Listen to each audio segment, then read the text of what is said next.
On demande de déterminer m et n afin que x4 plus mx carré plus n soit divisible par x carré moins 2x plus moins 3. Alors, je vais vous proposer deux méthodes à ça et parler des avantages et inconvénients des deux méthodes. Alors, sachez qu'on a un polynôme, il est degré 4, il est incomplet parce qu'il y a le degré 4 et le degré 2 là-dedans. x4 plus mx carré plus n, il y a le terme indépendant. Voilà. Et on a un second polynôme qui est x carré moins 2x moins 3. Alors, pour qu'il soit divisible, je vais l'écrire ici. Voilà, ici, une petite erreur. Voilà, x carré moins 2x moins 3 est de degré 2.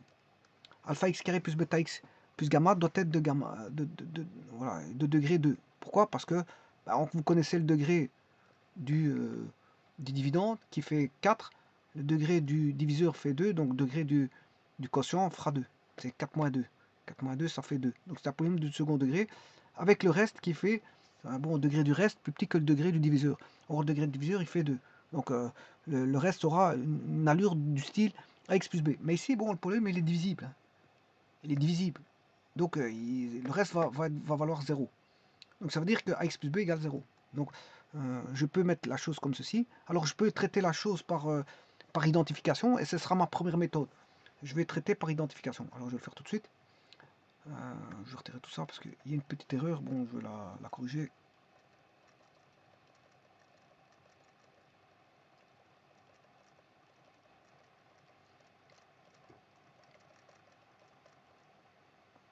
Alors je vais tout recommencer, c'est mieux. C'est mieux.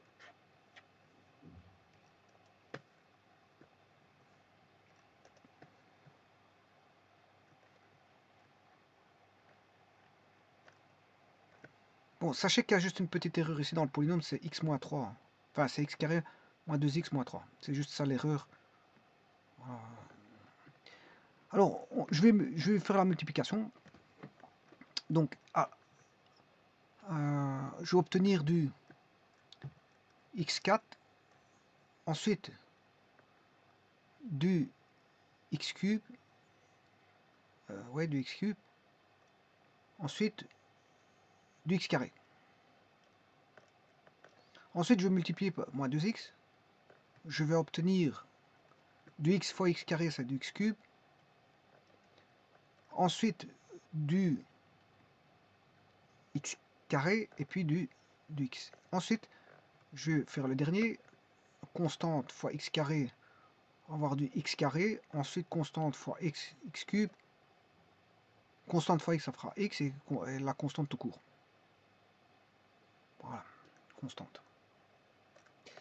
Alors, on aura ça. Donc, je vais y aller. Donc, en coefficient, on a, si je fais là, on a 1 comme coefficient.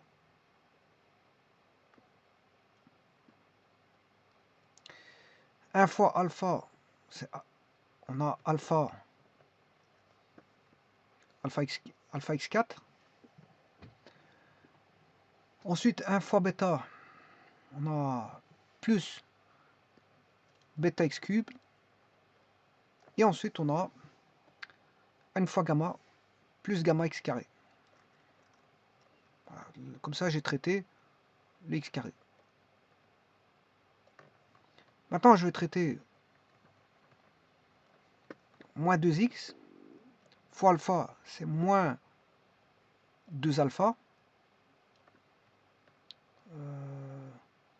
moins 2 bêta,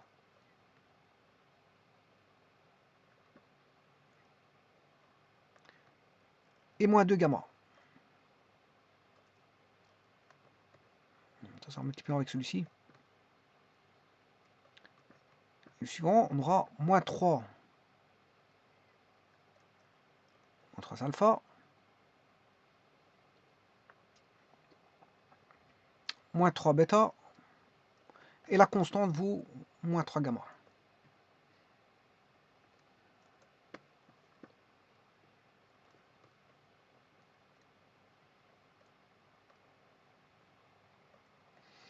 Alors ce polynôme doit être égal bien sûr au polynôme de degré 4. Je vais y aller par identification qui est 1 x4 plus m x carré plus n.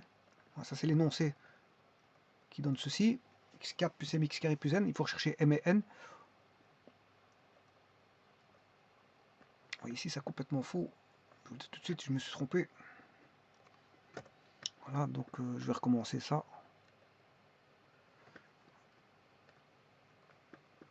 Donc, je vais regrouper les coefficients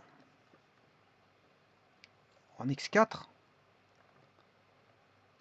en x cube, en x carré, en x, ensuite les termes indépendants. Et ça, bien sûr, ça doit être égal au polynôme qui est x4 plus mx carré plus n. Alors, on aura alpha x4, on n'aura que un seul. En cube, on aura celui-là, celui-là, et normalement, on n'a que deux. Donc on aura bêta moins 2 alpha. Bêta moins 2 alpha. Alors en x carré, on aura gamma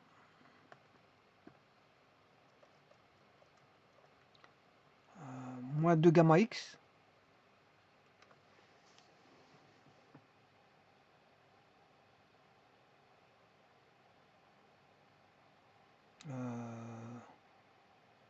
gamma x carré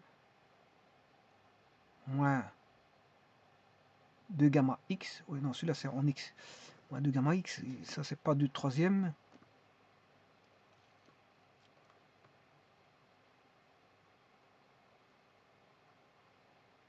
Bon, je suis en train de faire du second. Second,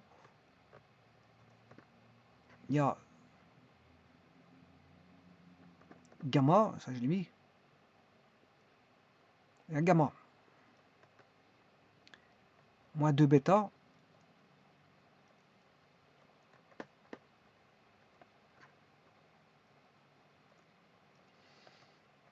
moins 3 alpha.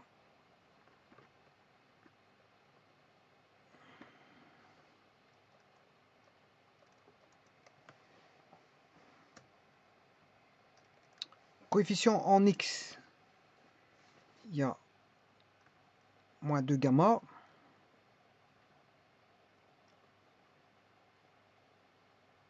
moins 3 bêta moins 2 gamma plus 3 bêta, et le terme indépendant, il n'y a que moins 3 gamma.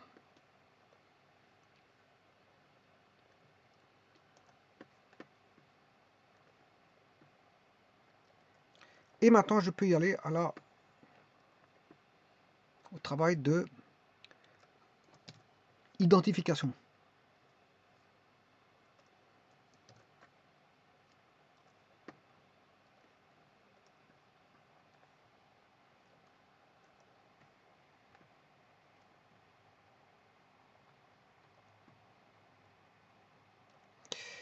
Alors, je vais identifier avec le degré 4 ici. On trouve que ici, ça vaut 1, coefficient vaut 1. Donc, je peux trouver alpha égale 1. J'identifie le alpha du x4 avec le 1 ici. Ça fait, on a le alpha. Ensuite, on a bêta moins 2 alpha. Bêta moins 2 alpha, mais alpha vaut 2. Bien sûr, le coefficient en x cube, il n'y en a pas ici. Hein. Il y a 0 x cube. Hein. Plus 0 x cube. Voilà, il n'y a pas de coefficient en x cube, il y a 0. Donc ça fait 0. Moins 2 bêta égale 0. Bêta moins 2 égale 0. Donc je peux trouver bêta égale 2. Ensuite, je calcule gamma moins 2 bêta moins 3 alpha, qui est égal à lui à m. M, je recherche. Hein. Mais je n'ai pas encore le gamma. C'est lui qui va me donner le gamma. Le gamma me sera donné par 2 gamma plus 3 bêta égale 0 parce qu'il n'y a pas de coefficient en x. Il n'y a pas de coefficient en x. Et donc, on aura gamma, bêta il est connu, ça fait 2 fois 3, 6. Donc, gamma vaudra 6 divisé par 2. 2 gamma plus 3 bêta égale 0. Ça veut dire que, comme bêta vaut 2, 2 fois 3, 6, gamma égale moins 3. Moins 3. Donc maintenant, je connais alpha, je connais bêta, je connais gamma.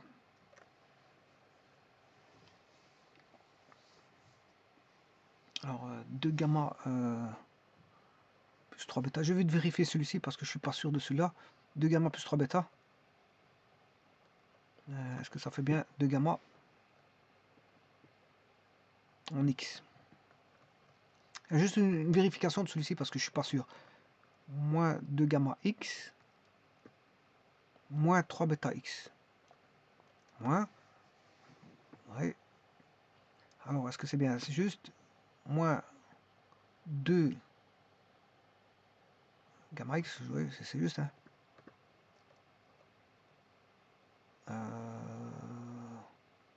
X carré moins 2X moins 3. Ouais. Donc c'est moins 2.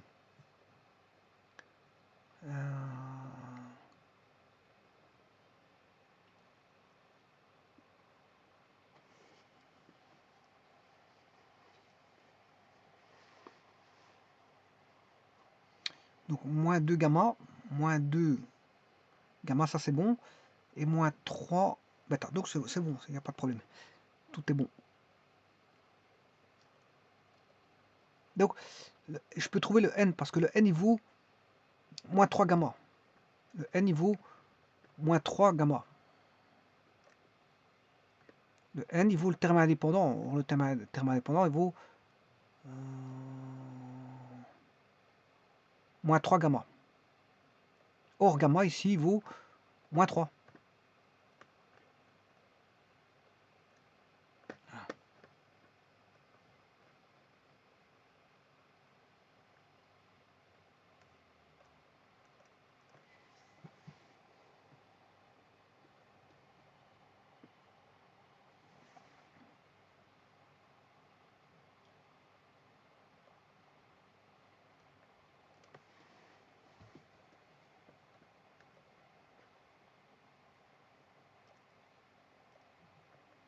Bêta vaut 2. 2 fois 3, 6, ça qui fait bien moins 6.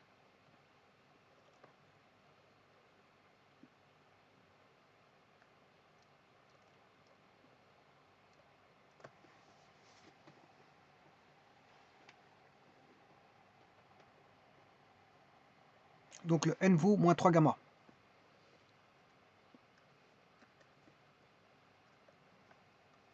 N, je me suis vérifié parce que bon, j'étais pas sûr de ce que je faisais. Donc n égale moins 3 gamma, avec gamma qui vaut moins 3. Gamma vaut moins 3. Donc ce qui faisait 9. Bon, maintenant je peux trouver le m, puisque le m c'est... bon, le m, je vais aller chercher ça tout de suite. Ici, avec alpha qui vaut 1, bêta qui vaut 2.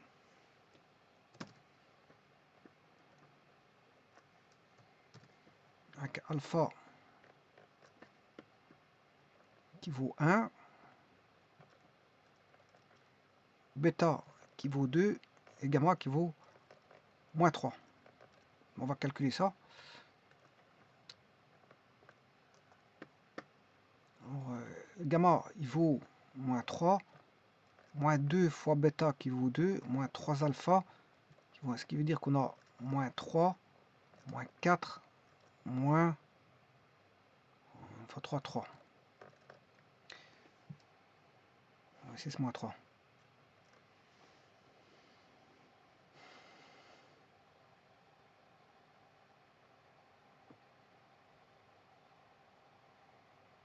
Donc ce qui fait moins 3, moins 4, moins 7, moins 3, ça fait moins 10. Voilà. Donc le polynôme serait le suivant. x4 moins 10x carré. X exposant 4 moins m vaut 10, 10x carré. Alors le n, je ne sais plus combien il valait 9 je crois, plus 9, ouais, parce que c'est moins 3 fois 3. Voilà, on a le polynôme qui est là.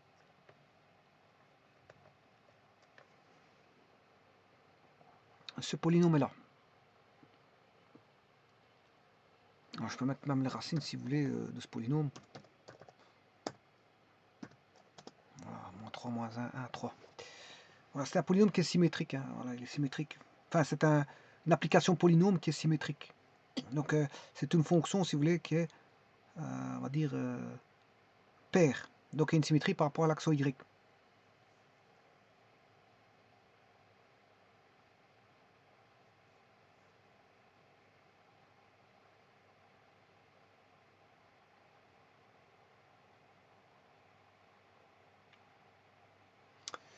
Ceci étant dit, maintenant, je vais voir s'il est divisible par x carré moins 2x moins 3.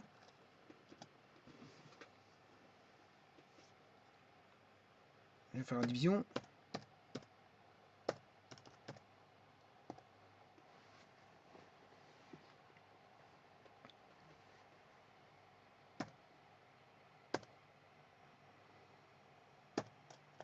Effectivement, il est divisible. Il est divisible.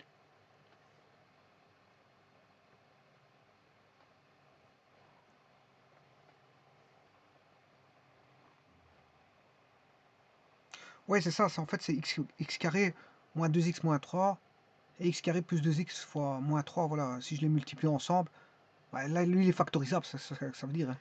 Si je multiplie, je peux faire la factorisation. Regardez, si je fais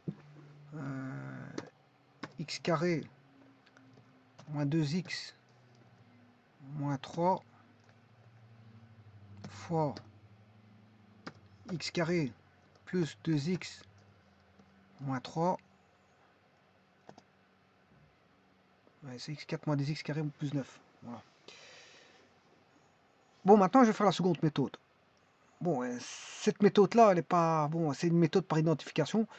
Ça demande de résoudre un système d'équations. Bon, c'est un petit peu lourd parce que on a un système d'équations, les uns dépendent des autres. Et il suffit qu'on se trouve à l'un pour que les autres soient mauvais. Donc, on va dire que c'est quelque chose de successif. Hein. Ouais, que dans tout ce qui est successif, si vous vous trompez dans l'un des successures, c'est qu'il faut aller revoir tous les antécédents précédents. Bon, donc c'est pour ça que là, c'est un petit peu délicat cette méthode là. Mais enfin bref, c'est pas difficile. Hein. Voilà. Bon, donc on va faire la seconde méthode. On va regarder cette seconde méthode. Alors la seconde méthode, vous avez compris en quoi elle consiste, puisqu'on va aller rechercher les racines pour autant qu'elle en est, de x carré moins 2x plus moins 3. Or, on sait bien que si je remplace par p, ça c'est bien sûr p de x, et ça je ne sais pas comment est-ce que je vais l'appeler, d pour diviseur. Voilà, je vais chercher d de 1, ça fait 1 moins 2 moins 3. Bon, ça marche pas ici. Hein. Donc je vais essayer d de moins 1, ça fait 1 plus 2, ça fait 3. Voilà, lui il est racine. Maintenant, si je remplace par 3, 3 carré 9, 9 moins 6, ce qui fait 3, 3 moins 3, ça fait 0. Bon, on a les deux racines en un temps de mouvement. Alors, qu'est-ce qui me fait dire que c'est ça? Ben, c'est justement ce que j'ai résolu tout à l'heure. Hein. C'est ce que j'ai résolu ici tout à l'heure.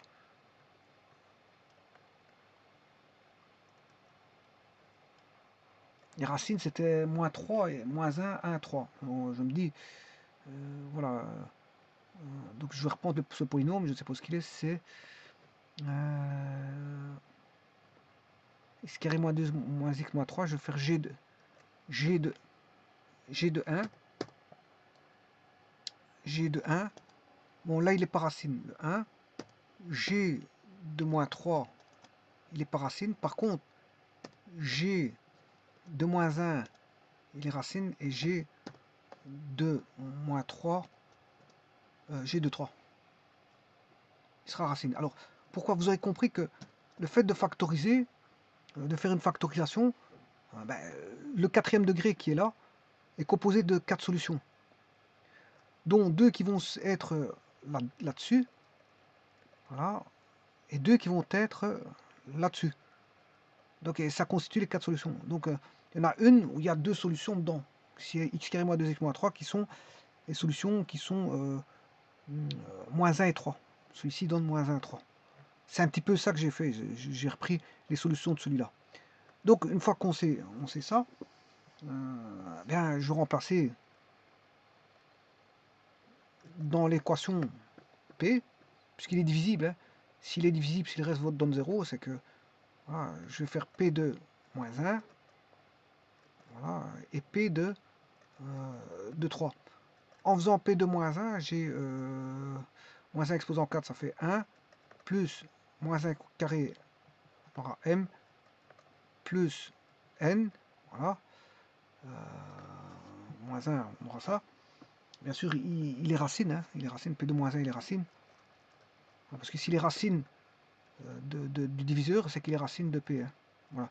Si lui, il est racine du diviseur, ben, il est racine de P aussi. C'est pour ça que je fais ça. C'est pour ça que je fais ce traitement-là. Alors, le traitement est beaucoup plus rapide que l'autre, beaucoup plus facile. Et là, bon, on aura, je remplace par 3.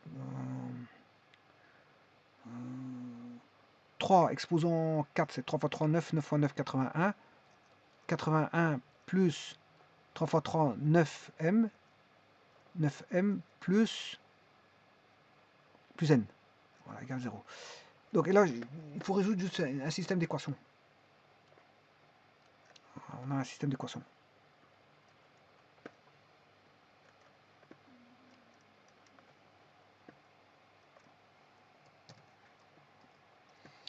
Donc, ce qui veut dire que m plus n égale moins 1.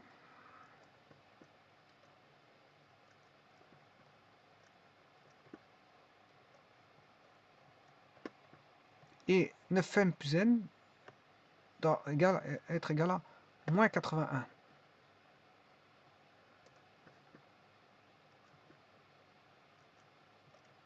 Alors, si je fais la première équation moins la seconde, j'aurai m moins 9m, je vais faire 1 moins 2. Hein. m moins 9m moins 8m, n moins n, ça fait 0. On aura moins 1, moins 80, ça fait 81, moins 1, ça fait 80. Et là, on peut déduire que m vaut moins 10. Voilà. Et bon, quand vous avez m égale moins 10, si m vaut moins 10, je substitue dans la première équation, n vaut moins 1 plus 10, 10 moins 1, ça fait 9. Et là, vous allez trouver n égale 9. Bon. Alors, quels sont les avantages et les inconvénients Bon, ici, l'inconvénient, c'est qu'on a d'innombrables systèmes qui se suivent par identification. On a d'innombrables systèmes et ça induit bon, d'avoir des successions voilà, d'étapes qui doivent être validées les unes après les autres. Et donc, si c'est pas valide, ben, si elle n'est pas validée, c'est que il y aura une erreur. Et s'il y a une erreur, il faudra y avoir tous les antécédents. Je vous l'ai dit, c'est ça le problème. Et en plus de ça, ça induit toute une panoplie de variables, hein, enfin d'inconnus. On aura alpha, bêta, gamma, et puis encore faut-il retrouver m avec tout ça. Bon, c'est des équations faciles, mais le problème c'est qu'il y en a quand même une petite panoplie. Il faut faire tout un petit calcul voilà, de multiplication pour avoir ça. C'est un petit peu lourd. L'identification, ça reste quelque chose de lourd, l'identification. Maintenant, la seconde méthode, voilà, qui est là, bon, ça induit juste un système, bon, c'est beaucoup plus rapide. Et là, on trouve directement m et n sans passer par des alpha, bêta, gamma, etc. Donc ici, on a vraiment deux inconnus, hein, alors que dans la précédente, ben, on avait m et n qui étaient déjà des inconnus, et puis on fallait retrouver encore alpha, bêta, gamma, voilà. Voilà, il fallait tout identifier, donc on introduisait des inconnus pour retrouver des inconnus. Ici, bon, on a l'avantage d'avoir deux inconnus, m et n, on résout le système, c'est très rapide. Le système est très rapide ici. Le système est très rapide. Donc, voilà. Donc maintenant, si vous devez faire un exercice pareil, si vous avez besoin de temps, par exemple à un examen, ben, la meilleure des méthodes, c'est celle-là. C'est celle-là. C'est la méthode la plus rapide. Maintenant, il y a juste un petit hic ici, dans cet exercice, enfin dans la seconde méthode, c'est qu'il faut pouvoir trouver, bien sûr, la division. Hein, ça nécessite un traitement. Vous devez savoir que c'est moins 1 et 3. Bon, moi je l'ai trouvé assez facilement, mais bon, Maintenant, faut tester. C'est un petit calcul de rien du tout à faire par rapport à x4 plus mx carré plus n plus n. C'est un petit calcul à faire. Bon, enfin, par rapport à x carré moins 2x moins 3, faut savoir quand ça s'annule. Voilà. Bon, ici, c'est assez simple parce qu'on a 1, moins 2, moins 3 hein, en coefficient. Voilà, on s'est trouvé facilement que c'est soit 1 ou moins 1, voire 3, parce que 3 au carré ça fait 9, 9 moins 2 fois 3 ça fait 6, on retrouve 3, 3 moins 3 ça fait 0. Donc bon, ça peut aller vite, hein, mais ça dépend.